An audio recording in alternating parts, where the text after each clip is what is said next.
da São Lucas, do 7º período, e a minha dupla é o João Pedro Alencar, do 4º período da São Lucas. O preceptor é o Dr. Luiz Henrique Gasparello. Bem, gente, eu vou começar aqui dando uma parte bem introdutória do que é a hipertensão arterial. Ela é uma condição clínica caracterizada por elevação sustentada dos níveis pressóricos, quando a sistólica está maior ou igual a 140 milímetros de mercúrio e a diastólica está maior ou igual a 90 milímetros de mercúrio. Frequentemente, ela se associa a distúrbios metabólicos, alterações funcionais ou estruturais de órgãos-alvos, e se agrava na presença de outros fatores de risco, como dislipidemia, obesidade, intolerância à glicose e diabetes mellitus, com destaque também.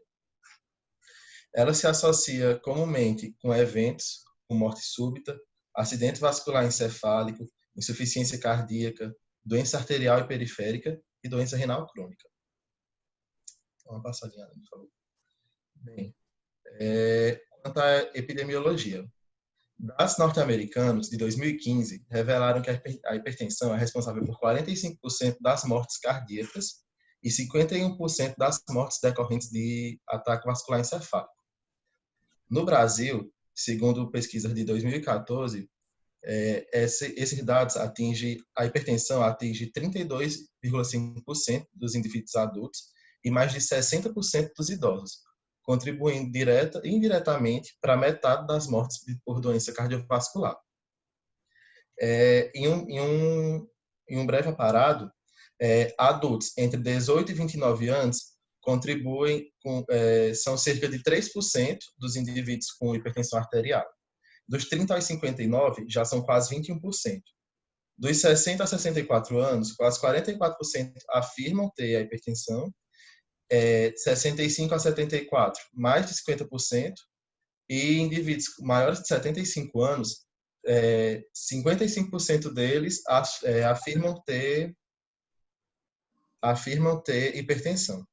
O Sudeste é a região com maior prevalência de hipertensão. E nos últimos do ranking temos o Nordeste e o Norte. Bem, fatores de risco. Alguns fatores influenciam diretamente no agravo da hipertensão arterial. São eles: a idade. Um estudo de meta-análise realizado no Brasil, de 2013 também, mostrou que esse estudo participaram mais de 14 mil idosos e 68% deles apresentavam hipertensão arterial. Foi um estudo realizado nas capitais brasileiras.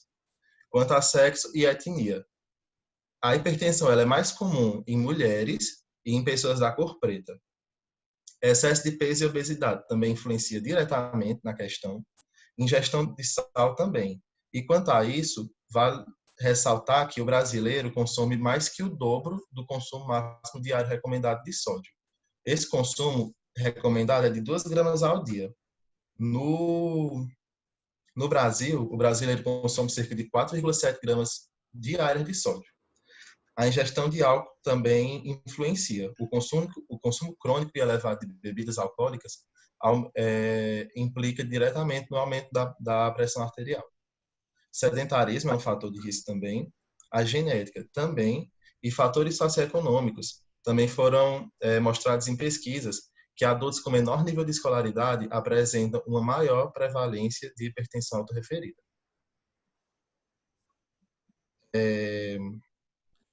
Quanto ao diagnóstico. A avaliação inicial de um paciente com hipertensão inclui a confirmação do diagnóstico e a suspeição e a identificação da causa secundária, além da avaliação do risco cardiovascular. As lesões de órgão-alvo devem ser investigadas e faz parte também do diagnóstico uma avaliação, a medição da pressão arterial, a história médica pessoal e familiar do paciente e um exame físico e investigação clínica laboratorial. Ou seja, não dá para... uma boa anamnese é um ponto principal para o diagnóstico.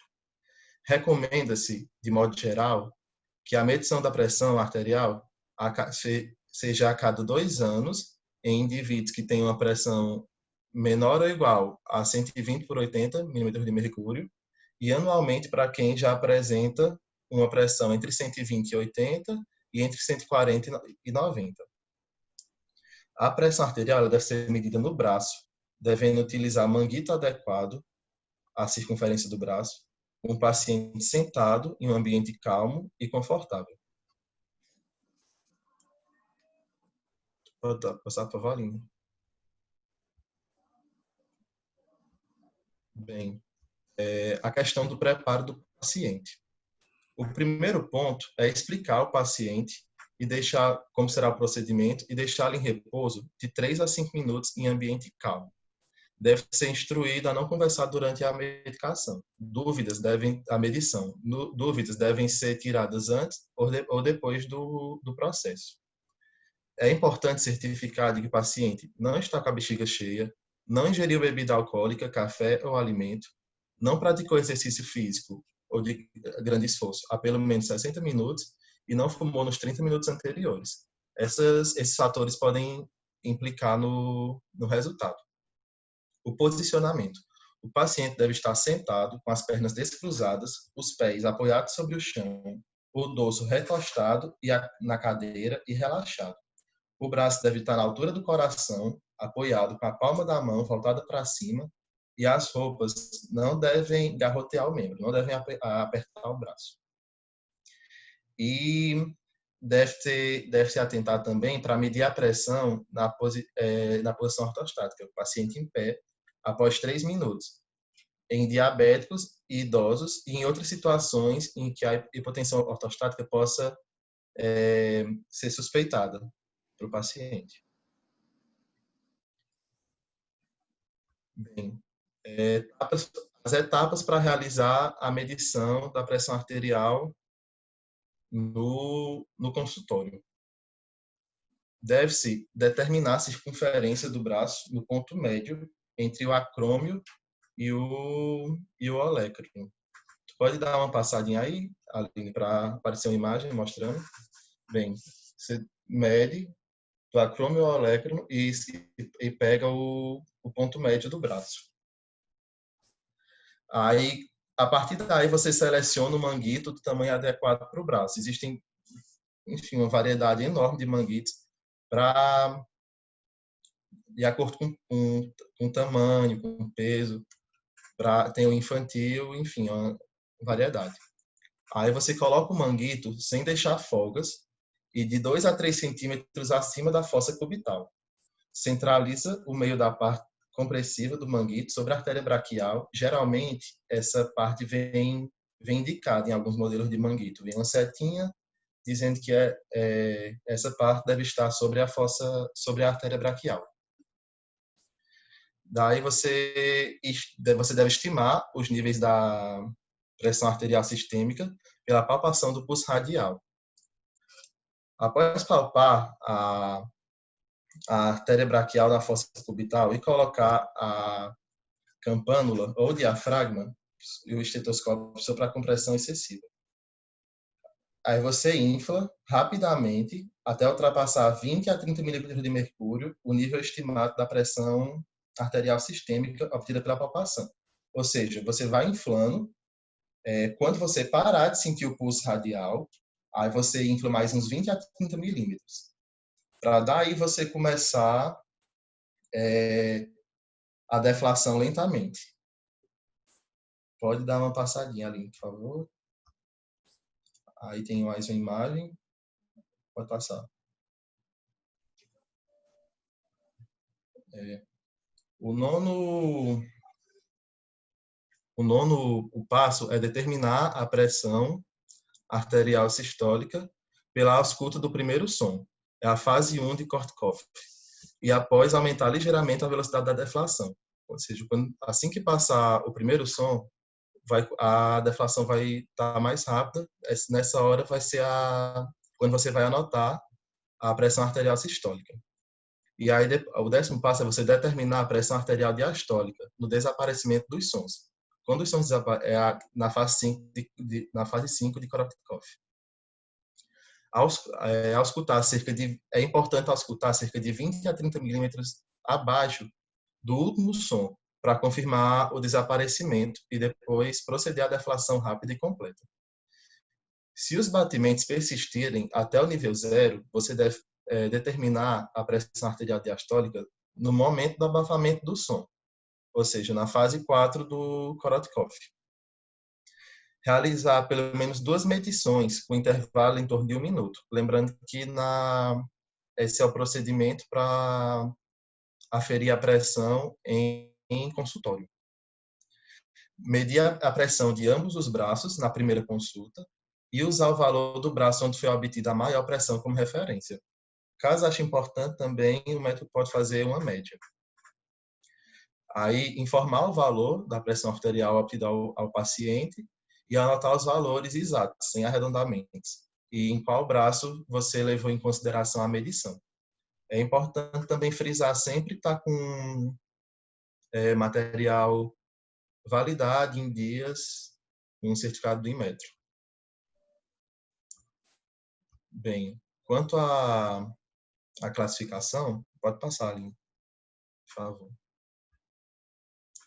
Quanto à classificação, existem vários tipos de hipertensão.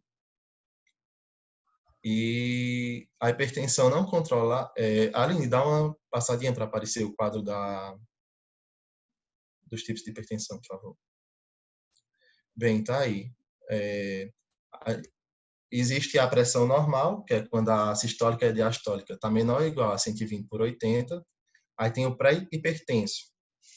Ele está ali entre 120 e menor que 140 e entre 81 e 89. Aí a hipertensão tem estágios, 1, 2, 3, em ordem de gravidade. A sistólica variando de 140 a 59, 60 a 79 e maior que 180, e a diastólica acompanhando, de 90 a 99, 100 a 109 e maior ou igual a 110. Vale salientar que a hipertensão, quando não é controlada, ela não controlada, ela é definida quando, mesmo sobre uma hipertensão não controlada, é uma hipertensão que, mesmo sobre tratamento de antihipertensivo, permanece elevada. Também podemos classificar uma normotensão, que é quando as medidas do consultório são menor ou igual a 120/80 milímetros de mercúrio. E ela é controlada sobre o tratamento hipertensivo, de antihipertensivo. O paciente continua com a pressão controlada no consultório e fora dele, sobre análise também de mapa e MRP, que são exames que eu vou já citar. Bem, pode passar. Bem, tem o pré-hipertensivo também, que é quando a pressão está entre 121 e 139, a sistólica, e a diastólica entre 81 e 89. E esses são indivíduos que têm uma maior tendência a ter um quadro hipertensivo. Bem, aí existe, dentro da classificação, o chamado efeito do avental branco, que é a diferença de pressão entre as medidas obtidas no consultório e fora dele. Quando é superior que 20 milímetros de mercúrio, a sistólica, e 10 milímetros a diastólica. Mas vale salientar que essa situação não muda o diagnóstico. Se o paciente for hipertenso, vai continuar hipertenso, e se for normotenso, continua normotenso. Aí tem a hipertensão do avental branco. É uma situação clínica caracterizada por valores anormais da PA no consultório, porém com valores considerados normais quando é medida fora do consultório, por mapa ou MRP, que são medidas. O mapa é o exame, o acompanhamento ambulatorial, e o MRPA é o residencial. Existe também a hipertensão mascarada.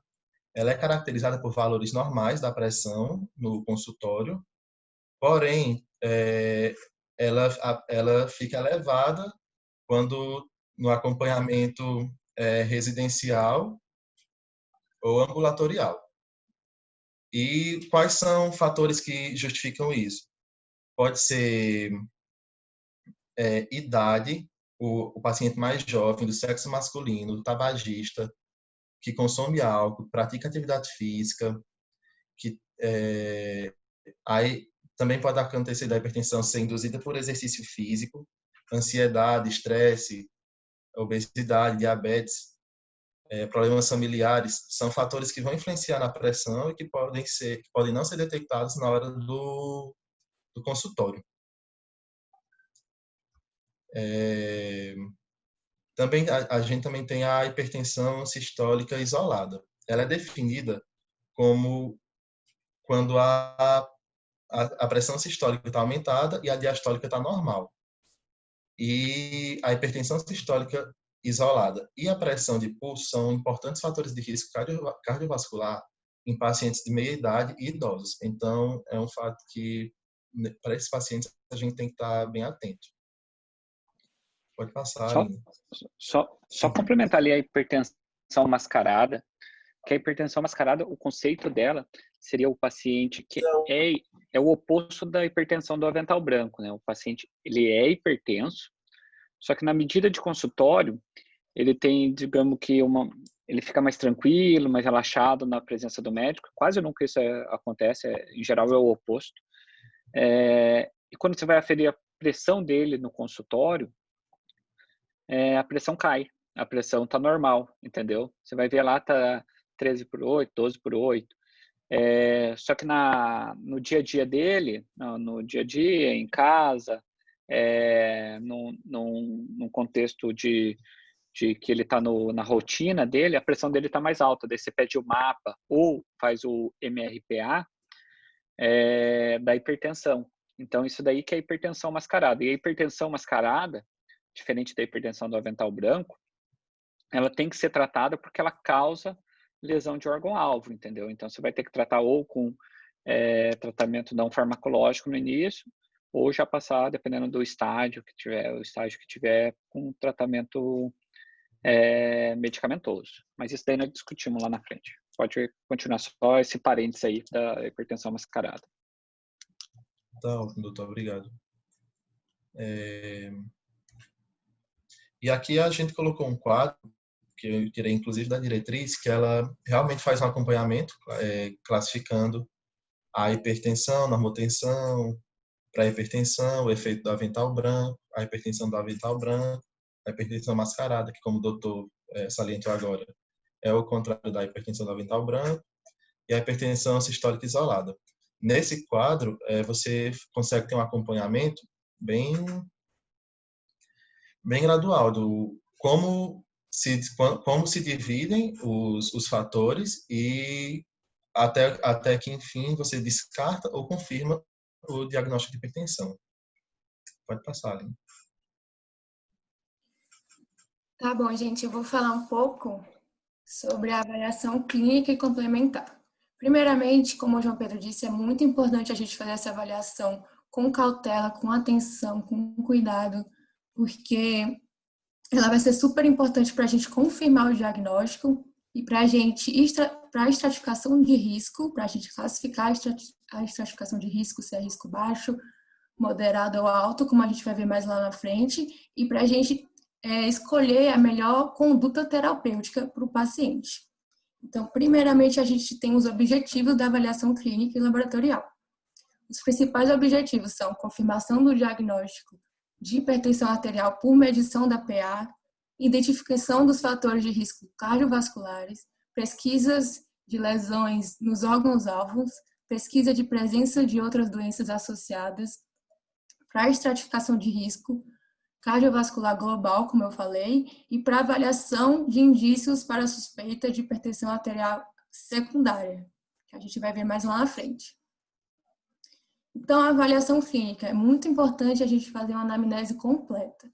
A anamnese interrogando, questionando o paciente a respeito de tudo, com uma história clínica completa, perguntando o tempo de diagnóstico, a evolução do paciente, o tratamento prévio que ele utilizou, a história familiar, se tem algum familiar com alguma doença cardiovascular, os fatores de risco que o João Pedro citou, a gente tem que perguntar e tem que analisar eles. É de extremamente importante essa parte para a estratificação de risco. Eu estou repetindo várias vezes porque é muito importante isso mesmo para a estratificação de risco. As comorbidades, o uso prévio e atual de medicamentos, porque existem muitos medicamentos que interferem na pressão ou no tratamento para a hipertensão. Então, é muito importante a gente perguntar qual medicamento o paciente está utilizando no momento ou antes. Os indícios de hipertensão arterial secundária, de lesão de órgão-alvo, que são os rins aumentados, sopros abdominais ou torácicos, a gente tem que perguntar, às vezes o paciente tem alguma dor, algum sintoma, então ele pode relatar algum detalhe, então a gente tem que ficar atento para isso e perguntar mesmo. Os aspectos socioeconômicos e estilo de vida, que é importante para a gente escolher a escolha terapêutica, né? Porque existem, como a gente sabe, medicamentos acessíveis e medicamentos bastante caros. Então, é importante a gente saber isso e também porque é um fator de risco, como o João Pedro falou. Além disso, é importante a gente saber o fator de risco cardiovascular adicional. A gente saber a idade do paciente, saber que se ele for maior de 55 anos é um fator de risco adicional. Se ele for homem, se ele for mulher maior de 65 anos, se ele é tabagista ou não. A gente tem que saber também nos exames laboratoriais, que eu vou falar mais na frente, as dosagens de triglicerídeos, de colesterol, LDL, HDL, se ele tem dislipidemia ou não. É muito importante esse fator de risco. Se ele tem diabetes mellitus, se ele tem história familiar prematura de doença cardiovascular. A gente tem que perguntar tudo. É uma anamnese bem completa para o diagnóstico correto de hipertensão arterial. Então, a gente tem que estar bastante atento mesmo. O exame físico, do mesmo jeito, a gente tem que fazer ele completo. Tem que mediar, tem que fazer a medição da PA nos 2 braços, tem que fazer o peso, a altura, o índice de massa corporal, frequência cardíaca, circunferência abdominal. Tem que ficar atento aos sinais de lesões no alvo-alvo. A gente faz isso através do quê? A gente faz isso através da palpação e ausculta cardíaca, pulmonar, torácica, através do exame neurológico. Então, a gente vai através da fundoscopia, através da aferição dos pulsos. Então, a gente vai percebendo se tem algum sinal diferente, se o paciente tem algum fator de risco com relação a isso. A gente também tem que analisar os sinais de causas secundárias. Se o paciente tem alguma característica de Cushing, se tem palpação abdominal, que é, como eu falei, os rins aumentados, se tem algum sopro abdominal torácico, se tem pulsos femorais diminuídos, se tem diferença da pressão arterial nos braços, porque se ele tem algum desses sinais, ele está sugerindo alguma doença, então alguma causa secundária que está gerando essa hipertensão arterial. Então a gente tem que prestar bastante atenção nisso. A avaliação laboratorial, ela é indicada para todos os pacientes hipertensos, todos. Então, é muito importante, é uma rotina, é uma avaliação rotina desses pacientes. Então, é bem importante. Também pacientes com 2 ou mais fatores de risco, pacientes maiores de 40 anos de idade com diabetes mellitus também tem que fazer essa avaliação laboratorial. E quais são os exames? Os exames de rotina para o paciente hipertenso laboratorial são análise de urina, o potássio plasmático, a glicemia de jejum, o ritmo de filtração glomerular, taxa de filtração glomerular, para saber se o paciente tem alguma doença renal crônica, a creatinina plasmática, o colesterol, triglicerídeos, HDL, LDL, ácido úrico plasmático e eletrocardiograma. Bom, como eu falei, a estratificação de risco, ela é extremamente importante e a gente precisa de uma atenção na avaliação clínica para poder conseguir classificar o paciente, para saber a predisposição dele, se ele tem uma maior predisposição ou uma menor predisposição para desenvolver risco cardiovascular. Então, a gente, na prática, dividiu em duas estratégias. Primeiramente, a gente determina o risco global diretamente relacionado à hipertensão. Depois, a gente determina o risco de desenvolver doença cardiovascular em 10 anos. Essa tabela aqui, inclusive, eu até recomendo vocês olharem depois, que ela é muito importante, porque não só para cardiologista, mas para clínico geral, já que diabetes ou hipertensão é uma das doenças que a gente mais vai ver. Então, essa tabela, ela relaciona o nível de pressão do paciente com o fator de risco.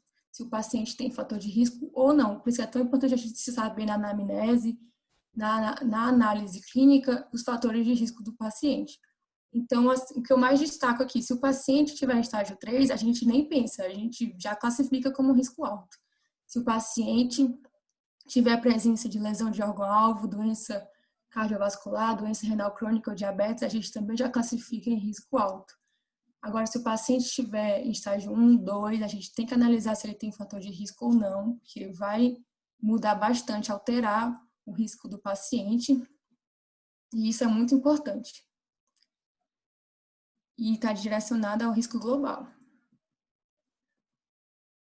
Essa outra tabela, ela já é relacionada com o desenvolvimento de risco cardiovascular daqui 10 anos. Então, primeiro a gente vai definir, como eu falei também, eu não falei nada, mas existem várias tabelas, elas são multifatoriais, várias tabelas. Então, o Brasil não tem dados confirmatórios de uma tabela única. Então, é indicado você analisar a estratificação de risco por várias tabelas, porque assim você vai ter uma eficiência maior do risco atual do paciente. Então, é importante a gente analisar várias tabelas, vários scores.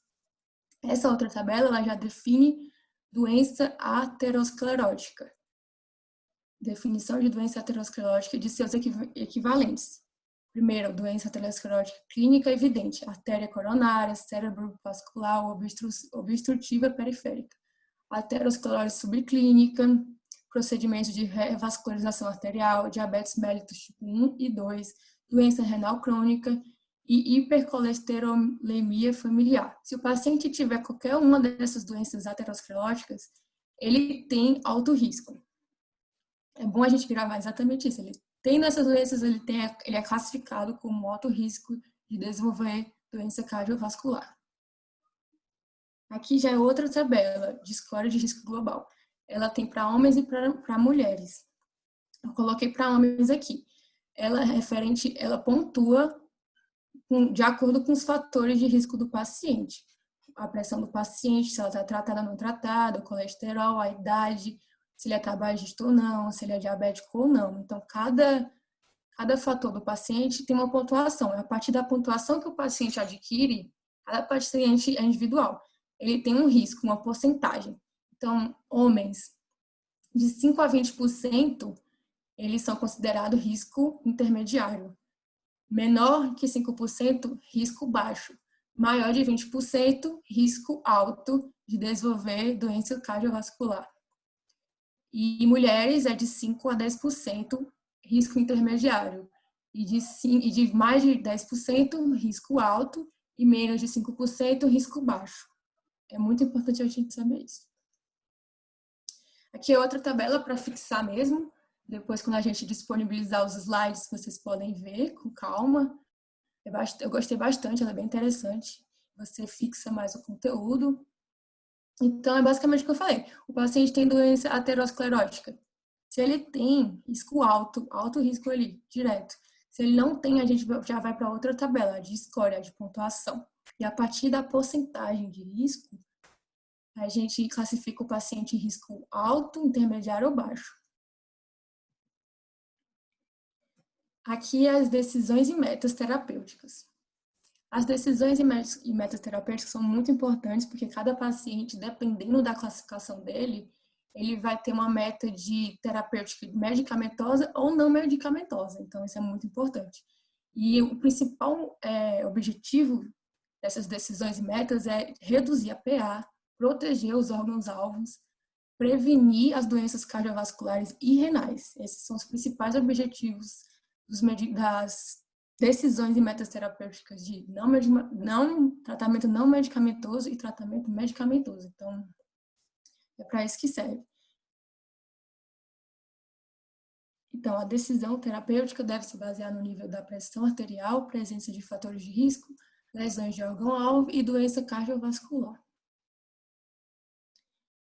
Cada estágio, a gente vai ter uma abordagem diferente. Então, a abordagem de hipertensos estágio 2 e 3, ou de alto risco, a gente vai iniciar de imediato o tratamento medicamentoso, associado à terapia não medicamentosa. Os pacientes com abordagem de hipertensão estágio 1 de risco baixo e moderado, a terapia não farmacológica deve ser tentada por 3 e 6 meses. Sendo assim, deve acompanhar esses pacientes com avaliação periódica.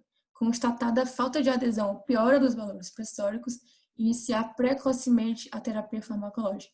Lembrando aqui que a terapia não farmacológica, não medicamentosa, ela é de extrema importância para todos os estágios, todas as abordagens. Ela é uma meta que vai estar em todos, mas ela é uma meta que ela a longo prazo ou médio prazo, ela não tem tanta adesão, ela não tem tanta eficácia no tratamento. Então, a maioria dos pacientes na prática, que a gente vai ver, eu estava pesquisando, a maioria dos pacientes vai ter uma associação, não vai ser só tratamento não medicamentoso.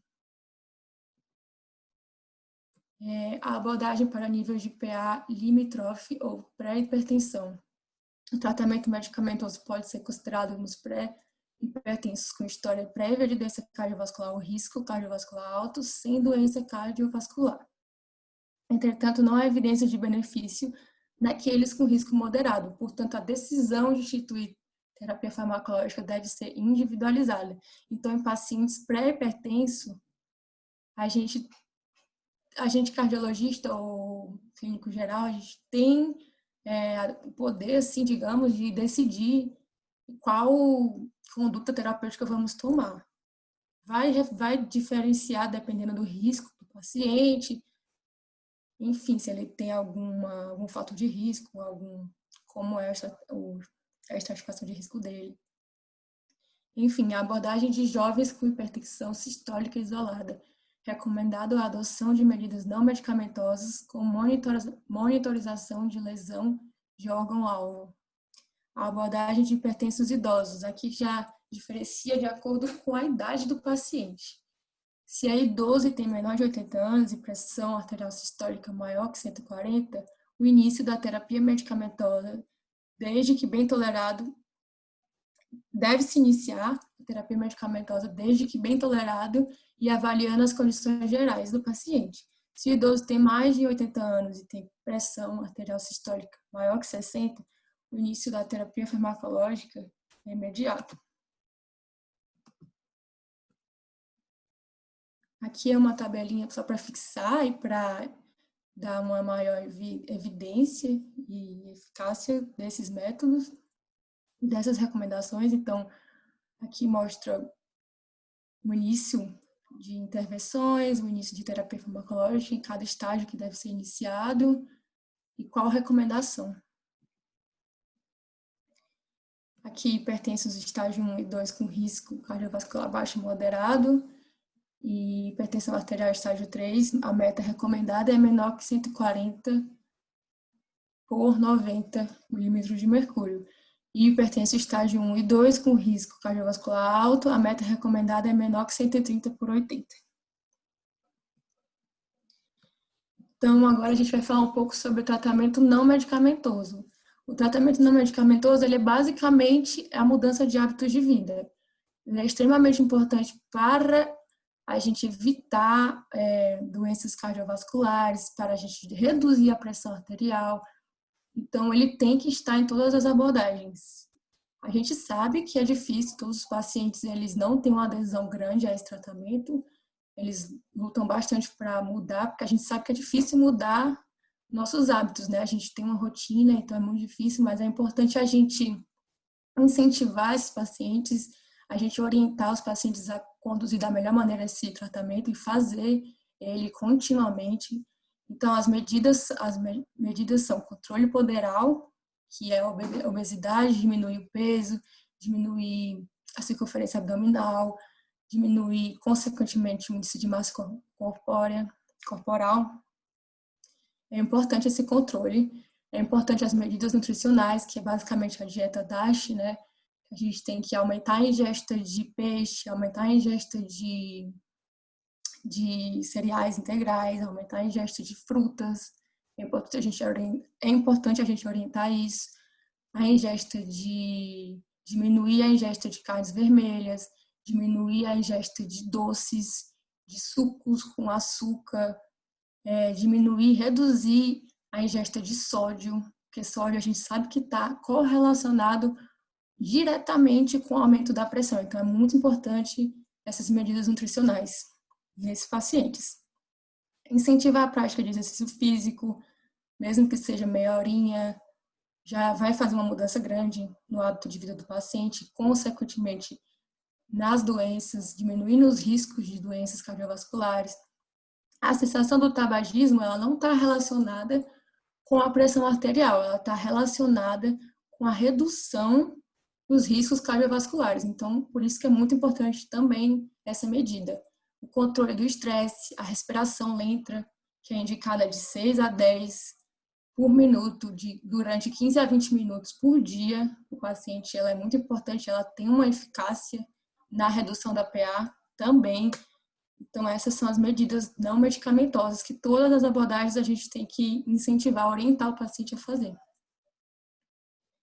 Aqui é outra tabela, evidenciando tudo isso que eu falei, o controle do peso, as medidas de controle do peso, padrão alimentar, restrição no consumo de sódio, moderação no consumo de álcool também é importante, como até o João Pedro citou como um fator de risco, porque o consumo de álcool ele não interfere muito, mas o excesso do consumo de álcool interfere na pressão. Então, por isso que é importante ter o controle do álcool também. Tabagismo também, cessar o tabagismo. Eles estão relacionados com a redução da pressão arterial sistólica e pressão arterial diastólica. E aqui as recomendações, que é bom a gente ler um pouco depois, né? Porque essa tabela é bem importante. Cada controle do peso tem uma recomendação, padrão alimentar, adotar dieta DASH, enfim. E aqui o tratamento medicamentoso. O tratamento medicamentoso, ele vai ser mais detalhado na próxima aula, que são os antihipertensivos, que vão citar, mas é importante a gente, nessa parte, orientar o paciente quanto os efeitos colaterais do remédio, do medicamento, a gente orientar ele qual medicamento ele está utilizando, se vai ter associação. Quando a gente trocar o medicamento, a gente tem que falar para o paciente. É importante a gente falar o uso contínuo do remédio, a gente tem que falar para ele usar continuamente, no mesmo horário. Enfim, é muito importante. Os disponíveis que a gente tem são os diuréticos, os inibidores de adrenérgicos, os de ação central, os betas-bloqueadores, os alfa-bloqueadores, os vasodilatadores diretos, os bloqueadores de canais de cálcio, os inibidores das enzimas, os IECAs, os BRAs, bloqueadores receptores de angiotensina. É importante, esses são os disponíveis no mercado, que a gente mais utiliza. É importante também a gente escolher inicialmente o medicamento que reduz a morbimortalidade de risco cardiovascular. É importante a gente escolher, por isso, escolher o que tem menos efeitos colaterais no paciente. É importante isso. Aqui uma tabelinha para fixar. O paciente tiver estágio 1, risco cardiovascular baixo e moderado, a gente indica terapia não medicamentosa mais monoterapia. E se o paciente tiver estágio 1 risco alto, ou estágio 2 e 3, independente do risco, a gente já indica terapia não medicamentosa mais combinações. É importante a gente falar que a gente não pode utilizar um IECA, um medicamento da classe dos IECAs, com o da classe dos BRAs. A gente não pode ter essa associação. E essa é importante. Se não atingir a meta, ou tiver algum efeito colateral intolerável, a gente aumenta a dose, associa com outro medicamento ou troca a medicação. Não atingiu a meta, a gente acrescenta outros antihipertensivos. Aqui as referências bibliográficas. E esse foi o nosso trabalho. Muito bom. Vocês estão de parabéns. Eu queria só destacar alguns pontos. Eu acho que não tem nada assim para complementar. Acho que vocês abordaram de forma bem ampla todo o assunto, né? eu acho que é interessante, além de mandar os slides de vocês, mandar também o guide que vocês utilizaram para o pessoal estudar o assunto. Eu não sou fã de guidelines, mas esse de hipertensão é bem didático. Hipertensão, como o João Pedro falou, é uma doença que todos vocês vão ver na prática, né? No dia a dia, independente da profissão que vocês forem seguir. Se forem ficar na parte de clínica médica, independente da especialidade, ou se for médico generalista, trabalhar em posto de saúde, com certeza vocês vão manejar centenas, milhares de pacientes com hipertensão. E o manejo ótimo da hipertensão, o manejo adequado da hipertensão, pode não ter nenhuma diferença naquele momento para o paciente, não é uma doença que cause muitos sintomas, mas no longo prazo, o manejo adequado da hipertensão faz uma diferença muito grande. Você evita uma insuficiência cardíaca, você pode evitar um infarto, você pode evitar um AVC, você vai melhorar não só a qualidade de vida desse paciente, mas o tempo de vida desse paciente. Então, o manejo da hipertensão é importante, né? O João destacou bem a importância da aferição adequada, né? O paciente, não adianta o paciente falar, eu medi minha pressão no momento de estresse, minha pressão estava 150/100, outra vez eu estava estressado de novo, eu estou 150%, estou hipertenso, estou preocupado. A hipertensão, para você dizer que o paciente tem hipertensão, você tem critérios diagnósticos. Não é todo mundo que é hipertenso porque a pressão estava elevada. É diferente o paciente ter hipertensão arterial e a pressão está alta durante a aferição arterial, da pressão arterial. Então, tem que seguir esses critérios diagnósticos, tem que fazer a aferição adequada, o paciente tem que estar em repouso, tem que utilizar manguito do tamanho certo. Paciente muito obeso, às vezes você afere a pressão no obeso ela dá mais baixa do que realmente é. E no muito magrinho ela dá mais alta do que realmente é. Então, acho que é isso. Se eu não invertir as bolas, é isso. Então é importante fazer a aferição adequada, né? Nesse tabela do guideline, tem até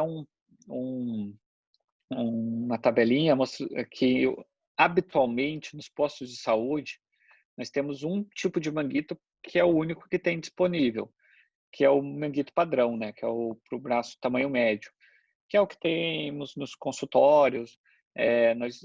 Na grande maioria dos locais não tem vários tamanhos de manguito. E nesse guideline ele coloca uma tabelinha para você tentar ajustar conforme o tamanho da circunferência do braço do paciente, né? Outro ponto que eu queria destacar que da importância do diagnóstico correto, porque além de você mudar a expectativa de vida e a morbidade desse paciente lá no futuro, você vai estar tratando uma doença que o paciente é assintomático na grande maioria, quase totalidade das vezes, o paciente não sente nada. Você vai ter que convencer o paciente a tomar todo dia um remédio para uma doença que ele não está sentindo nada, entendeu? Ele não tem dor na nuca, não tem mal-estar, a grande maioria é hipertenso, está andando normal na rua e não sabe que é hipertenso, foi fazer um check-up porque vai fazer uma cirurgia, mediu a pressão porque estava passando na farmácia, viu que estava hipertenso, foi lá, estava muito hipertenso, fez toda a estratificação e foi feito o diagnóstico de hipertensão. A maioria é assintomática, então você tem que fazer o diagnóstico correto, até porque você vai dar remédio para um paciente que não está sentindo nada, você vai ter que convencer ele desse benefício, né? E outro ponto muito importante, que daí foi, eu acho que já a parte da Aline, que é a importância de classificar o paciente. Tem vários meios de classificar o paciente, tem vários calculadoras, né? Tem a calculadora aqui da Sociedade Brasileira, dá para baixar no celular. Ela coloca, o paciente, você vai, o resumo do guide, essa calculadora, o paciente é hipertenso, tem diabetes, tem não sei o quê, tem lesão de órgão-alvo, daí ele vai classificando qual que é o risco desse paciente. Mas, basicamente, o que eu falo na minha aula, você tem que sempre tentar classificá-lo na forma mais grave possível. Se qualquer um dos critérios deu alto risco, então ele vai ser alto risco, porque você tem que medicalizá-lo de forma mais agressiva. E uma forma simplificada disso para o dia a dia, para você não precisar calcular todos, ó, você tem diabetes, ele já é alto risco, porque diabetes no GUIDE ele considera doença aterosclerótica. Qualquer doença aterosclerótica é alto risco. Se já teve infarto, se já teve AVC, se já fez cirurgia de ponte safena, colocou stent, é renal crônico, é alto risco, doença arterial periférica, alto risco. Então, tem alguma manifestação de aterosclerose, alto risco. Daí tem os aterosclerose subclínica. Você faz o ultrassom de carótidas, uma placa na carótida não muito grande, que não é só um espessamento de carótida, é alto risco. Faz índice tornozelo-braquial, dá positivo, alto risco. Tem... que mais seria alto risco? Índice tornozelo-braquial. Doença renal, estágio 3, já vai classificar como alto risco. E quando tem 3 fatores de risco.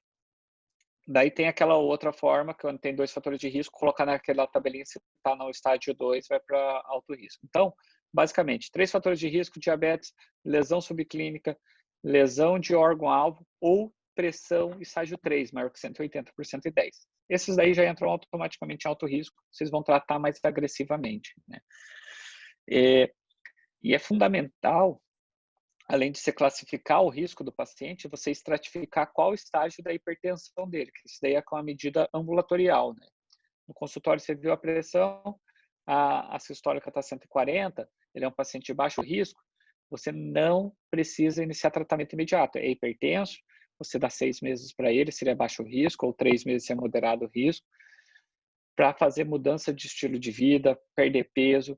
É interessante o gráfico gráfico não, foi uma tabela que a Aline mostrou da perda de peso relacionado a controle da pressão arterial. Cada 5% de quilo que o paciente perde, por exemplo, o paciente tem 100 quilos, baixa 20%, se ele perder 5%, 5 quilos, baixa 20% a pressão arterial sistólica. Ou seja, se ele está com 150 de pressão sistólica, ele vai para 120. Então,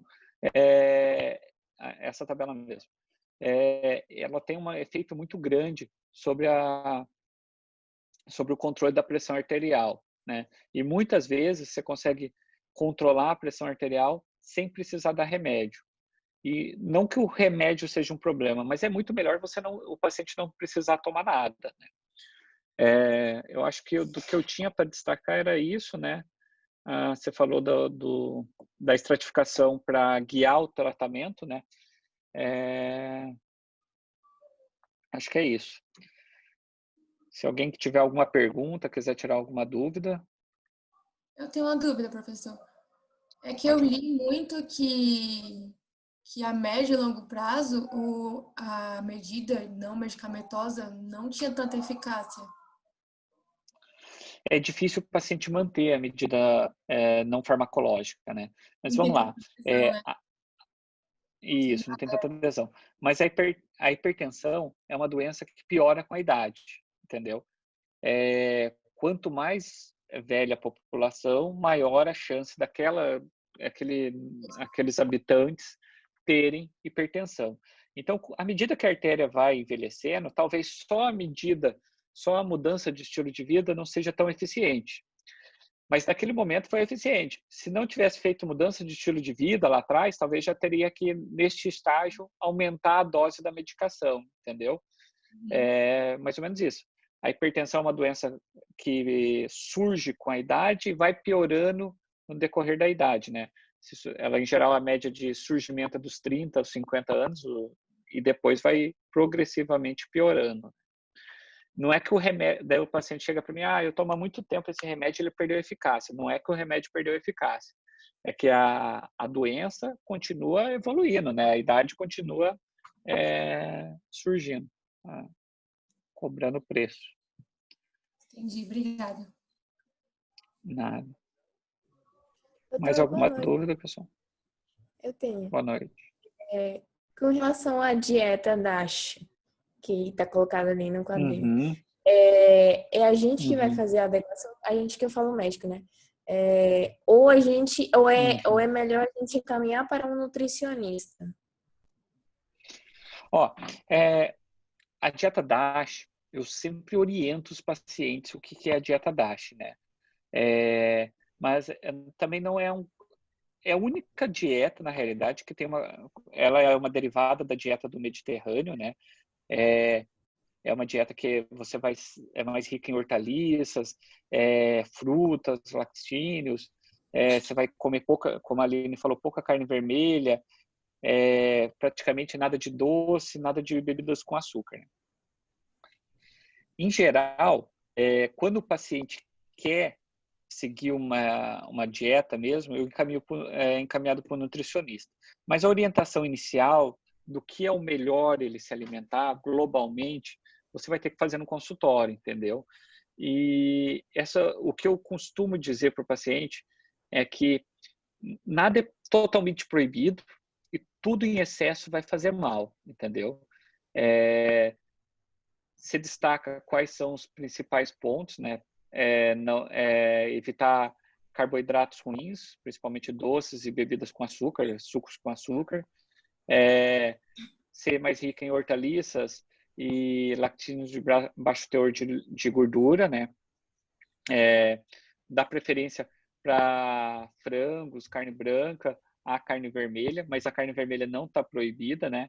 E evitar comidas gordurosas. Isso daí é uma recomendação genérica da dieta DASH, né? Mas a maioria das vezes eu oriento a acompanhar com um nutricionista, né? Ainda mais se o objetivo é perda de peso, porque a DASH ela ajuda a controlar a hipertensão. Mas tem dietas que são melhores para perder peso e que talvez não tenham o mesmo desempenho na parte de redução de índices de colesterol, mas que com a perda de peso acaba melhorando todo o controle da pressão, que as dietas que têm baixo teor de carboidrato. E daí eu já prefiro deixar sempre um acompanhamento com um nutricionista para ele orientar. Porque às vezes é melhor fazer uma dieta que seja low carb, não essas dietas zero carb, dieta que comprovadamente não fazem bem, mas uma dieta com restrição de carboidrato, não com zero carboidrato, só ingerindo carboidratos de maior índice glicêmico, essas daí acabam contribuindo de forma importante na perda de peso e, como nós vimos, perdendo peso acaba facilitando muito o controle da pressão. Né? Mas a resposta da pergunta em si a maioria das vezes encaminhamos para o nutricionista, mas porém muitas vezes os pacientes não estão disponíveis aí não estão querendo acompanhar com o nutricionista porque eles sabem que não vão seguir dieta, já tentaram algumas vezes e não conseguiram. Obrigada, doutor. Nada. Gente, não é dúvida, é que o doutor falou da calculadora e quando a gente começou o internato, uma preceptora passou uma pra gente, só que ela tá em inglês. A SCVD é o nome do aplicativo e eu gosto muito dele porque, além dele estratificar o risco, ele mostra quais são as melhores combinações de terapia para aquele paciente e ele mostra também quais são as metas, tanto de IMC quanto para lipidograma daquele paciente, qual que é o LDL ideal para ele, qual que é o triglicerídeo ideal. Eu gosto bastante. É em inglês e para quem está entrando no internato e para quem está acho que no quinto, sexto período, que deve estar começando a cardio, é muito bom para resolver caso clínico, porque com o tempo você vai memorizando, né? As combinações de terapia e as metas de lipidograma. Outra muito interessante, falando dessas calculadoras, é uma canadense, também em inglês, mas ela consegue dar uma estimativa, ele dá uma estimativa, mais ou menos qual é a idade das artérias desse paciente. Isso é interessante para o paciente que não acredita muito na importância do tratamento, para você utilizar esses dados para entregar para ele algo mais objetivo dessa nossa impressão subjetiva e tentar fazer com que ele tenha uma adesão maior ao tratamento. Daí é interessante também. Tem vários tipos de calculadoras da parte de cardio. E vários protocolos de tratamento. Inclusive, da Sociedade Americana, eles são um pouco... O último guide deles, eles já foram bem mais agressivos no tratamento da hipertensão, né? Mas agora o último guide deles, eles voltaram como meta para tratamento acima de 135. O nosso ainda é 140 para classificá-lo como hipertenso. Sim.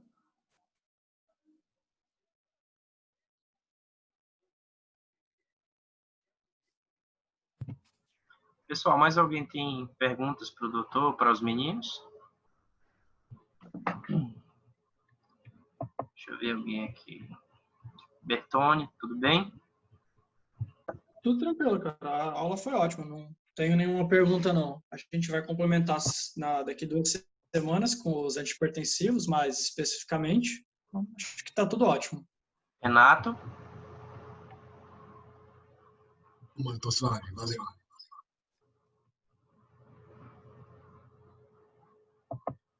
Beleza, então, gente. Se ninguém tiver mais alguma pergunta... Doutor, qual que é o nome da calculadora canadense que o senhor falou? Puxa vida, eu acho que eu tenho aqui na aula. Deixa eu ver se eu acho minha aula aqui. Claro que eu não tenho. My Health Checkup. Perfeito. Obrigada.